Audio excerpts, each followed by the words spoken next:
जय श्री सद्गुरुदेवाय नमः। जय श्री गणपति देवाय नमः।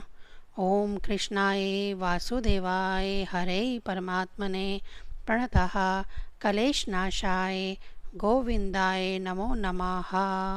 श्रीमद्भागवत महापुराण दशम स्कंद उत्तरार्ध 50वां अध्याय। जरासंध से युद्ध और द्वारकापुरी का निर्माण। श्री सुखदेव जी कहते हैं, भरत वंश शिरोमणि परीक्षित कंस की 2 रानियां थी, अस्ति और प्राप्ति। पति की मृत्यु से उन्हें बड़ा दुख हुआ और वे अपने पिता की राजधानी में चली गईं। उन दोनों का पिता था मगधराज जरासंध। उससे उन्होंने बड़े दुख के साथ अपने विधवा होने के कारणों का वर्णन किया। परीक्षित, यह अप्रिय समाचार सुनकर पहले तो जरासंध को बड़ा शोक हुआ, परंतु पीछे वह क्रोध से तिलमिला उठा। उसने यह निश्चय करके कि मैं पृथ्वी पर एक भी यदुवंशी नहीं रहने दूंगा, युद्ध की बहुत बड़ी तैयारी की और 23 अक्षौणी सेना के साथ यदुवंशियों की राजधानी मथुरा को चारों ओर से घेर लिया। भगवान श्री कृष्ण ने देखा जरासंध की सेना क्या है, उमड़ता हुआ समुंदर है। उन्होंने यह भी देखा कि उसने चारों ओर से हमारी राजधानी घेर ली है और हमारे स्वजन तथा पूर्ववासी भयभीत हो रहे हैं। भगवान श्री कृष्ण पृथ्वी का भार उतारने के लिए ही मनुष्य का सा वेश धारण किए हुए हैं। अब उन्होंने विचार किया कि मेरे अवतार का क्या प्रयोजन है और इस समय इस स्थान पर मुझे क्या करना चाहिए। उन्होंने सोचा, यह बड़ा अच्छा हुआ कि मगधराज जरासंध ने अपने अधीनस्थ नरपतियों की पैदल, घुड़सवार, रथी और हाथियों से युक्त कई अक्षौणी सेना इकट्ठी कर ली है। यह सब तो पृथ्वी का भार ही जुट कर मेरे पास आ पहुंचा है। मैं इसका नाश करूंगा, परंतु अभी मगधराज जरासंध को नहीं मारना चाहिए, क्योंकि वह जीवित रहेगा तो फिर से असुरों की बहुत सी सेना इकट्ठी कर लाएगा। मेरे अवतार का यही प्रयोजन है कि पृथ्वी का बोझ हल्का कर दूं, साधु सज्जनों की रक्षा करूं और दुष्ट दुर्जनों का संहार। समय समय पर धर्म रक्षा के लिए और बढ़ते हुए अधर्म को रोकने के लिए मैं और भी अनेकों शरीर ग्रहण करता हूँ। परीक्षित, भगवान श्री कृष्ण इस प्रकार विचार कर ही रहे थे कि आकाश से सूर्य के समान चमकते हुए 2 रथ आ पहुँचे। उनमें युद्ध की सारी सामग्रियां सुसज्जित थीं और 2 सारथी उन्हें हाँक रहे थे। इसी समय भगवान के दिव्य और सनातन आयुध भी अपने आप वहां आकर उपस्थित हो गए। उन्हें देखकर भगवान श्री कृष्ण ने अपने बड़े भाई बलराम जी से कहा, भाई जी, आप बड़े शक्तिशाली हैं। इस समय जो यदुवंशी आपको ही अपना स्वामी और रक्षक मानते हैं, जो आपसे ही सनात हैं, उन पर बहुत बड़ी विपत्ति आ पड़ी है। देखिए, ये आपका रथ है और आपके प्यारे आयुध हल मसूल भी आ पहुँचे हैं। अब आप इस रथ पर सवार होकर शत्रु सेना का संहार कीजिए और अपने स्वजनों को इस विपत्ति से बचाइए। भगवान साधुओं का कल्याण करने के लिए ही हम दोनों ने अवतार ग्रहण किया है। अतः अब आप यह 23 अक्षौणी सेना, पृथ्वी का यह विपुल भार नष्ट कीजिए।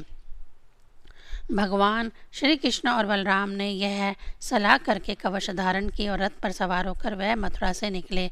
उस समय दोनों भाई अपने अपने आयुध लिए हुए थे और छोटी सी सेना उनके साथ साथ चल रही थी। श्री कृष्ण का रथ हाँक रहा था दारुक। पुरी से बाहर निकलकर उन्होंने अपना पंचजन्य शंख बजाया। उनके शंख की भयंकर ध्वनि सुनकर शत्रु पक्ष की सेना के वीरों का हृदय डर के मारे थर्रा उठा। उन्हें देखकर मगधराज जरासंध ने कहा, पुरुष अधम कृष्ण, तू तो अभी निरा बच्चा है। अकेले तेरे साथ लड़ने में मुझे लाज लग रही है। इतने दिनों तक तू न जाने कहाँ कहाँ छिपता फिरता था। मंद, तू तो अपने मामा का हत्यारा है, इसीलिए मैं तेरे साथ नहीं लड़ सकता। जा, मेरे सामने से भाग जा। बलराम, यदि तेरे चित्त में यह श्रद्धा हो कि युद्ध में मरने पर स्वर्ग मिलता है, तो तू आ, हिम्मत बांध कर मुझसे लड़। मेरे बाणों से छिन्न भिन्न हुआ शरीर को यहाँ छोड़कर स्वर्ग में जा, अथवा यदि तुझ में शक्ति हो तो मुझे ही मार डाल। भगवान श्री कृष्ण ने कहा, मगधराज, जो शूरवीर होते हैं वह तुम्हारी तरह डींगे नहीं हाँकते, वे तो अपना बल पौरुष ही दिखलाते हैं। देखो, अब तुम्हारी मृत्यु तुम्हारे सिर पर नाच रही है। तुम वैसे ही अकबक कर रहे हो जैसे मरने के समय कोई सन्निपात का रोग करे। बक लो, मैं तुम्हारी बात पर ध्यान नहीं देता। श्री सुखदेव जी कहते हैं, परीक्षित, जैसे वायु बादलों से सूर्य को और धुएं से आग को ढक लेती है, किंतु वास्तव में वह ढकते नहीं, उनका प्रकाश फिर फैलता ही है, वैसे ही मगधराज जरासंध ने भगवान श्री कृष्ण और बलराम के सामने आकर अपनी बहुत बड़ी बलवान और अपार सेना के द्वारा उन्हें चारों ओर से घेर लिया। यहाँ तक कि उनकी सेना, रथ, ध्वजा, घोड़ों और सारथियों का दिखना भी बंद हो गया। मथुरापुरी की स्त्रियां अपने महलों की अटारियों, छज्जों और फाटकों पर चढ़कर युद्ध का कौशल देख रही थी। जब उन्होंने देखा कि युद्ध भूमि में भगवान श्री कृष्ण की गरुड़ चिन्ह से चिन्हित और बलराम जी की ताल चिन्ह से चिन्हित ध्वजा वाले रथ नहीं दिख रहे हैं, तब वह शोक के आवेग से मूर्छित हो गई। जब भगवान श्री कृष्ण ने देखा कि शत्रु सेना के वीर हमारी सेना पर इस प्रकार बाणों की वर्षा कर रहे हैं मानो बादल पानी की अनगणित बूंदें बरसा रहे हों और हमारी सेना उससे अत्यंत पीड़ित व्यथित हो रही है, तब उन्होंने अपने देवता और असुर दोनों से सम्मानित षडांग धनुष किया टंकार किया। इसके बाद वह तर्कस में से बाण निकालने, उन्हें धनुष पर चढ़ाने और धनुष की डोरी खींचकर झुंड के झुंड बाण छोड़ने लगे। उस समय उनका वह धनुष इतनी फुर्ती से घूम रहा था मानो कोई बड़े वेग से आलत चक्र घुमा रहा हो। इस प्रकार भगवान श्री कृष्ण जरासंध की चतुरंगी, हाथी, घोड़े, रथ और पैदल सेना का संहार करने लगे। इससे बहुत से हाथियों के सिर फट गए और वे मर मर कर गिरने लगे। बाणों की बौछार से अनेकों घोड़ों के सिर धड़ से अलग हो गए। घोड़े, ध्वजा, सारथी और रथियों के नष्ट हो जाने से बहुत से रथ बेकाम हो गए। पैदल सेना की बाहें, जांघ और सिर आदि अंग प्रत्यंग कट कट कर गिर पड़े। उस युद्ध में अपार तेजस्वी भगवान बलराम जी ने अपने मूसल की चोट से बहुत से मतवाले शत्रुओं को मार मार कर उनके अंग प्रत्यंग से निकले हुए खून की सैकड़ों नदियां बहा दी। कहीं मनुष्य कट रहे हैं तो कहीं हाथी और घोड़े छटपटा रहे हैं। उन नदियों में मनुष्यों की भुजाएं सांप के समान जान पड़ती और सिर इस प्रकार मालूम पड़ते मानो कछुओं की भीड़ लग गई हो। मरे हुए हाथी दीप जैसे और घोड़े ग्रहों के समान जान पड़ते। हाथी और जांघ मछलियों की तरह, मनुष्य के केश सेवार के समान, धनुष तरंगों की भांति और अस्त्र शस्त्र लता एवं तिनकों के समान जान पड़ते। ढाले ऐसे मालूम पड़ती मानो भयानक भंवर हो। बहुमूल्य मणियों और आभूषण पत्थर के रोड़ों तथा कंकड़ों के समान बहे जा रहे थे। उन नदियों को देखकर कायर पुरुष डर रहे थे और वीरों का आपस में खूब उत्साह बढ़ रहा था। परीक्षित, जरासंध की वह सेना समुद्र के समान दुर्गम, भयावह और बड़ी कठिनाई से जीतने योग्य थी, परंतु भगवान श्री कृष्ण और बलराम जी ने थोड़े ही समय में उसे नष्ट कर डाला। वह सारे जगत के स्वामी हैं, उनके लिए एक सेना का नाश कर देना केवल खिलवाड़ ही तो है। परीक्षित, भगवान के गुण अनंत है। वह खेल खेल में तीनों लोकों की उत्पत्ति, स्थिति और संहार करते हैं। उनके लिए कोई बड़ी बात नहीं है कि वह शत्रु का सेना का इस प्रकार बात की बात में सत्यानाश कर दें।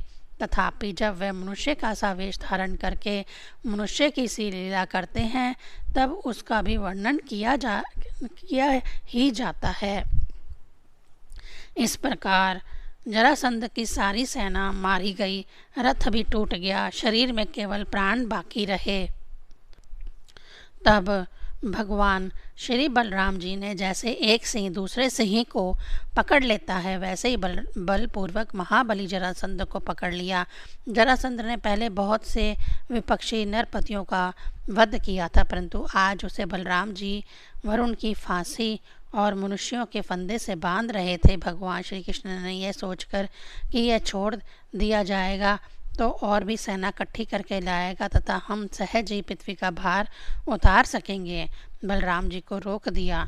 बड़े बड़े शूरवीर जरासंध का सम्मान करते थे, इसीलिए उसे इस बात पर बड़ी लज्जा मालूम हुई कि मुझे श्री कृष्ण और बलराम ने दया करके दीन की भांति छोड़ दिया है।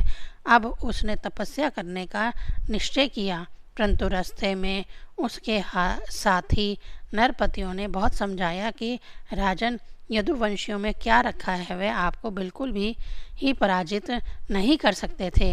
आपको प्रभाद वंश ही नीचा देखना पड़ रहा है। उन लोगों ने भगवान की इच्छा, फिर विजय प्राप्त करने की आशा आदि बतलाकर तथा लौकिक दृष्टांत एवं युक्तियां दे देकर यह बात समझा दी कि आपको तपस्या नहीं करनी चाहिए। परीक्षित, उस समय मगध राज जरासंध की सारी सेना मर चुकी थी। भगवान बलराम जी ने उपेक्षा पूर्वक उसे छोड़ दिया था। इससे वह बहुत उदास होकर अपने देश मगध को चला गया। परीक्षित, भगवान श्री कृष्ण की सेना में किसी का बाल भी बाका न हुआ और उन्होंने जरासंध को 23 अक्षौणी सेना पर, जो समुद्र के समान थी, सहज ही विजय प्राप्त कर ली। उस समय बड़े बड़े देवता उन पर नंदन वन की पुष्पों की वर्षा और उनके इस महान कार्य का अनुमोदन प्रशंसा कर रहे थे। जरासंध की सेना के पराजय से मथुरावासी भयभीत हो रहे थे और भगवान श्री कृष्ण की विजय से उनका हृदय आनंद से भर रहा था। भगवान श्री कृष्ण आकर उनसे मिल गए। सूत, मगध और बंदीजन उनके विजय के गीत गा रहे थे। जिस समय भगवान श्री कृष्ण नगर में प्रवेश किया, उस समय शंख, नगाड़े, भेरी, तुरही, बीणा, बांसुरी और मृदंग आदि बाजे बजने लगे थे। मथुरा की एक एक सड़क और गली में छिड़काव कर दिया गया। चारों ओर हंसते खेलते नागरिकों की चहल पहल थी। सारा नगर छोटी छोटी झंडियों और बड़ी बड़ी विजय पताकाओं से सजा दिया गया था। ब्राह्मणों की वेद ध्वनि गूंज रही थी और सब और आनंद उत्सव के सूचक वंदनवार बांध दिए गए थे। जिस समय श्री कृष्ण नगर में प्रवेश कर रहे थे, उस समय नगर की नारियां प्रेम और उत्कंठा से भरे हुए नेत्रों से उन्हें स्नेहपूर्वक निहार रही थी और फूलों के हार, दही, अक्षत और जौ आदि के अंकुरों की उनके ऊपर वर्षा कर रही थी। भगवान श्री कृष्ण रणभूमि से अपार धन और वीरों के आभूषण ले आए थे। वह सब उन्होंने यदुवंशियों के राजा उग्रसेन के पास भेज दिया। परीक्षित, इस प्रकार 17 बार 23 अक्षौणी सेना इकट्ठी करके मगधराज जरासंध ने भगवान श्री कृष्ण के द्वारा सुरक्षित यदुवंशियों से युद्ध किया, किंतु यादवों ने भगवान श्री कृष्ण की शक्ति से हर बार उसकी सारी सेना नष्ट कर दी। जब सारी सेना नष्ट हो जाती, तब यदुवंशियों के उपेक्षा पूर्वक छोड़ देने पर जरासंध अपनी राजधानी में लौट जाता। जिस समय 18वां संग्राम छिड़ने ही वाला था, उसी समय नारद जी का भेजा हुआ वीर कालयवन दिखलाई पड़ा। युद्ध में कालयवन के सामने खड़ा होने वाला वीर संसार में दूसरा कोई ना था। उसने जब यह सुना कि यदुवंशी हमारे ही जैसे बलवान हैं और हमारा सामना कर सकते हैं, तब 3 करोड़ मलेच्छों की सेना लेकर उसने मथुरा को घेर लिया। काल यवन की यह असमय चढ़ाई देखकर भगवान श्री कृष्ण ने बलराम जी के साथ मिलकर विचार किया, अहो, इस समय तो यदुवंशियों पर जरासंध और काल यवन ये दो विपत्तियां एक साथ ही मंडरा रही हैं।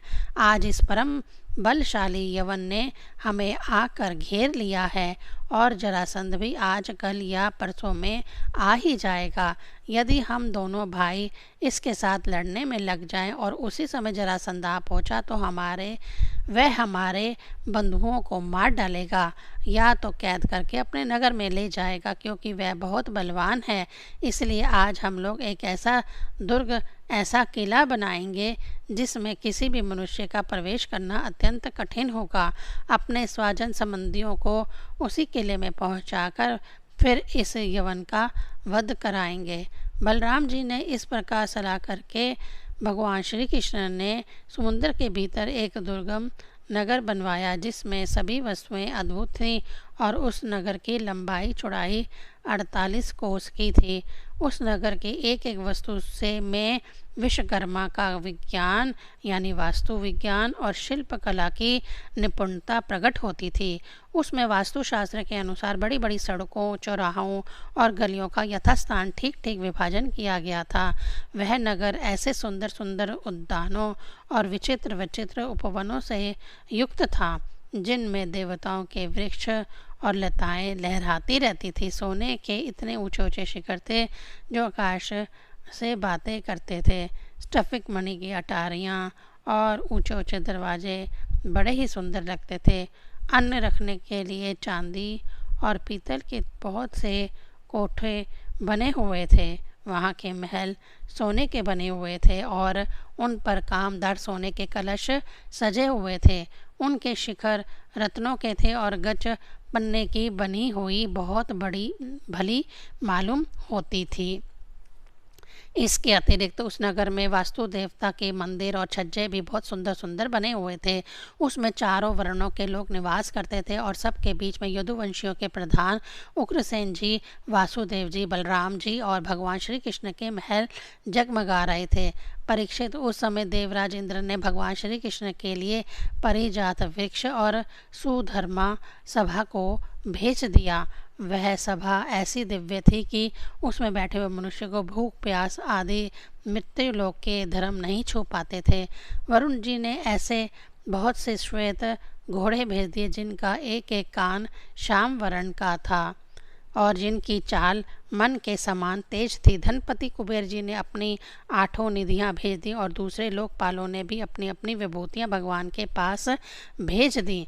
परीक्षित, सभी लोकपालों को भगवान श्री कृष्ण ने ही उनके अधिकार के निर्वाह के लिए शक्तियां और सिद्धियां दी। जब भगवान श्री कृष्ण पृथ्वी पर अवतीर्ण होकर लीला करने लगे तब सभी सिद्धियां उन्हें भगवान के चरणों में समर्पित कर दी।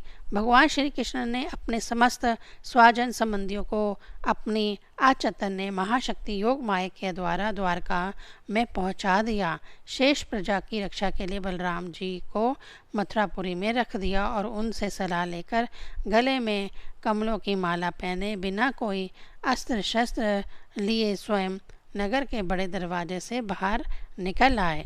50वां अध्याय संपूर्ण। ओम नमो भगवते वासुदेवाय नमः।